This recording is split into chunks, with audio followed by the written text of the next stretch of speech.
What's going on, everyone? This is Burn TKO bringing you a little informational video on Black Ops 2. Excuse me. I will not talk about the Black Ops 2 reveal trailer because everyone's already made a video about it. We all know that there's fucking horses in it. Shit. Alright, so let's start off by saying Frank Woods. Holy shit, the guy's still alive. Alright, let's move on. Anywho, the story of Black Ops 2 will jump between two timelines. The primary one, which is in 2025, which is most of the time, and the first thirds of the game will take place in the 1980s. And during that time, which is the first Cold War, the end of the first Cold War actually, you will still be able to play as Alex Mason, Frank Woods, and Jason Hudson, which is, if you guys already forgotten, it was the bald guy with the sunglasses who was called the Ice Cube, or some shit. That guy, the guy who pretty much interrogated Alex Mason. And then the year 2025, which is the most of the game in the future, you will be able to play as Alex Mason's son, David Mason. And there's a trailer. Actually, there's a video on GameTrailers.com. It's called a pop block trailer that pretty much breaks down the reveal trailer of Black Ops 2. And when you see the guy's arm, when you see the guy bring up his arm, you see like a little touchscreen computer on it. If you pause, you are able to see that it is indeed David Mason. You can see D. Mason on the screen itself, which is pretty cool. So, anywho, it's actually a direct sequel to Black Ops, of course. You know, it's going to apparently answer a lot of questions that were left unanswered, like how did Frank Woods survive? Did Alex Mason really kill JFK? You know, stuff like that. And apparently, Alex Mason will still be alive during 2025, and is going to have like some sort of father-son relationship, which I thought was pretty funny. But anywho, during the 1980s, it's actually going to take place in the tropics, I believe, in South America, the tropics of South America, if I'm not mistaken. I believe so. Correct me if I'm wrong. I'm reading off of something here. So the story is basically going to be based on real-world possibility. It's pretty much a second Cold War against the U.S. and China. And it's all fabricated by a guy named Raul Menendez, who pretty much is trying to fight over this thing called rare earth minerals, which China is the only country that's manufacturing them. And it's actually a real world problem right now. If you search up real earth minerals, I already forgot what it's called, but if you search that up, it's actually a real world conflict right now, and pretty much he's trying to gain control of it, and in the process of trying to control these earth minerals, he pretty much takes the quote-unquote keys, you know, of these aircraft, the drones and stuff like that, and uses it against us. The earth minerals are pretty much what powers anything, you know, any technology today. It's what we really need for the technology. It powers cell phones, computers, iPads, all this stuff, you know, drones and all that stuff, and that's pretty much what we're going against. Fucking Terminator: Rise of the Machines, pretty much Skynet all over again. So, alright, so the second gameplay element will be something called the Strike Force missions, which are, I believe they're completely optional, but they are completely 360-degree gameplay element type of gameplays. You know, you can choose to go wherever the hell you want, pretty much GTA COD version. And the way you play these missions, it sort of plays out like a Tom Clancy's, you know, tactical type of game, you know, like Ghost Recon. It kind of plays like that, or Rainbow Six. You know, you are in control of a squad.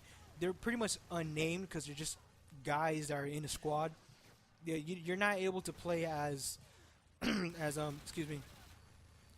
protagonists during this time. They're just random people that you play as that really determines the outcome of the story. And speaking of the outcome of the story will not be completely linear, you know, as to like follow one path, you know, and go against a bunch of, you know, respawning enemies. No, there's actually a few parts in the game that's sort of like, let's say your teammates are being ambushed. You have the option to get higher ground and provide sniper cover, or number two, You can rappel down and join your teammates in the firefight. You know, stuff like that. And they actually determine the outcome of the game, and there will be multiple endings. And also, as a little FYI, the little gun that the guy holds up in the reveal trailer that looks pretty cool. That looks like a laser pistol. Is actually called the TDI card. There's actually not a lot of information on it, except that that the gun actually has a QR code in the side of it that you can pretty much scan with any scanner computer thing. And you can pretty much find out the information of that gun or like the owner and stuff like that, which is pretty cool. So, cell phones right now do this. iPhones and Androids, they are able to scan QR codes. If you have a barcode scanner like I do, then you'll pretty much know what a QR code is. So anywho, weapons. A lot of people want to know about weapons. There will be mechs.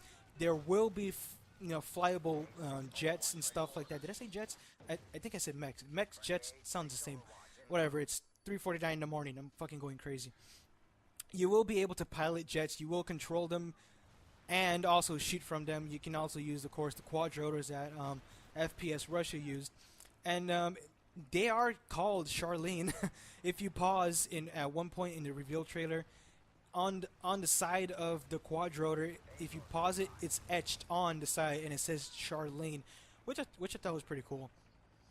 And also the weapons that soldiers will be using, like assault rifles and stuff like that. A developer that he did an interview with Game Trailers. He said the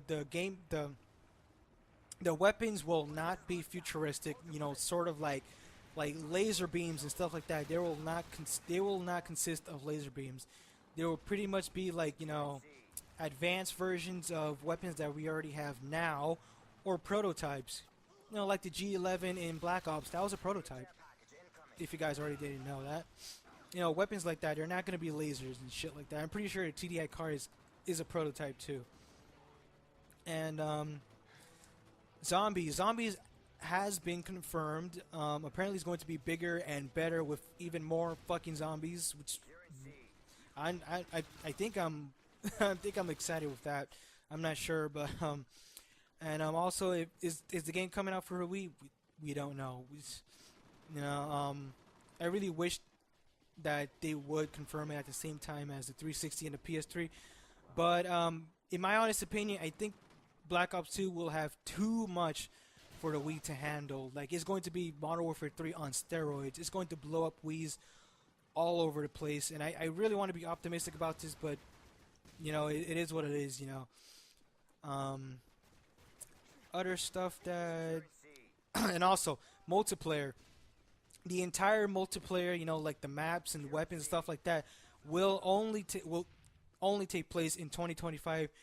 Apparently, there will not be any maps and that takes place in the first Cold War or in the 1980s. It's going to be strictly the future LA, which I don't really know about this, but I have a feeling that if people demand it, it will.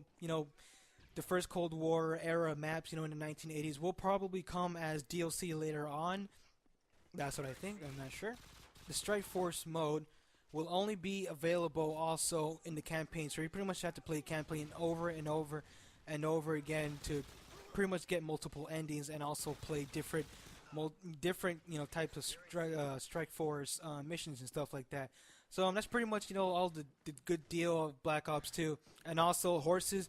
You'll only be able to ride the horses during the 1980s sequences. So don't worry about riding horses, in 2025. And apparently the horses are there so they can counteract EMPs and vehicles and stuff like that. So I will put the websites in the description so you guys can read more about it. And hope you guys enjoyed the video.